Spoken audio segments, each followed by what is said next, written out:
World Alzheimer days پہ میں کچھ آگاہی دینا چاہوں گا عام پبلک کو. یہ بڑا اچھا پلیٹ فارم ہے جہاں پر عام لوگوں کو یہ نالج آ رہی ہے کہ الزائمرس ہے کیا اور اس کی نالج کیا ہے.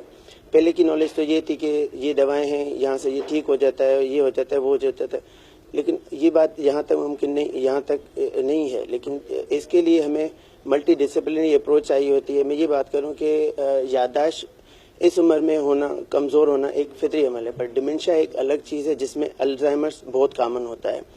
یہ یادداشت کی کمزوری سے شروع ضرور ہوتا ہے, لیکن یہ دماغ کے مختلف دوسرے حصوں پر بھی اثر انداز ہوتا ہے, اور اس کی وجہ سے نہ صرف یادداشت کمزور ہوتی ہے پر انسان کا جو مزاج ہے اور شخصیت ہے وہ بھی تبدیل ہونے لگتی ہے, جس وجہ سے جو ہے فیملی پر برڈن بہت زیادہ بڑھ جاتا ہے کہ عجیب و غریب جو ہے رویے ہونے لگتے ہیں, جس میں نیند کی خرابی ہوتی ہے.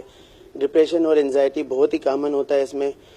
وقت کے ساتھ یادداشت جیسے ڈھلتی جاتی ہے تو شدت بڑھتی جاتی ہے. تو یہ بھی دیکھا گیا ہے کہ ان میں ایسی علامتیں آتی ہیں جس میں وہ شک میں مبتلا ہو جاتے ہیں, اور یہ ایک اور دوسری ڈائریکشن میں چلا جاتا ہے جہاں پر فیملیز اور پیشنٹ خود پریشان ہو جاتا ہے.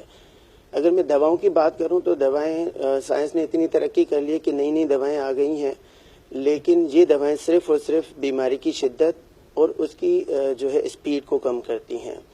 لیکن دواؤں کے علاوہ بھی جو کیئر ہے مریض کی وہ بہت امپورٹنٹ رول پلے کرتی ہے, جس میں ہمیں ان کا خیال کرنا چاہیے, جیسے ان کی نیند پوری ہونی چاہیے, ایکسرسائز ان کی ہونی چاہیے, انفیکشن سے کنٹرول ہونا چاہیے ان کا, اور ان کو ٹائم دینا چاہیے. جیسے کہ پہلے بھی ڈسکس ہو چکا ہے کہ روم میں بڑا سا کلاک لگا دیں, آپ کیلنڈر لگاتے ہیں, گھومتے پھرتے آپ ان سے دن, تاریخ, مہینہ پوچھیں, اور اپنی ہی عمر کے لوگوں کے ساتھ وہ بیٹھے ہیں, تھوڑا بہت بزی رہیں.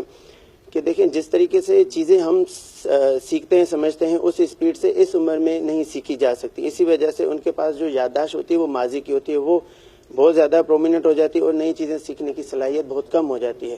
جب ہم ان سے بات کرتے ہیں تو ہمیں دھیمے لہجے میں بات کرنی چاہیے کہ جیسے وہ اس چیز کو سمجھ سکیں اور اس پہ رپلائی کر سکیں. میں فیملیز کو یہی کہوں گا کہ جو بھی الزائمرس کے پیشنٹ ہیں تو وہ ان کے لیے نعمت ہے کہ ان کا خیال کریں, نہ کہ صرف دوائیں. اس سے اس چیز کا کیونکہ برڈن کم ہو سکتا ہے, ان کا اپنا برڈن کم ہو سکتا ہے, اور کوالٹی لائف بھی بڑھ سکتی ہے.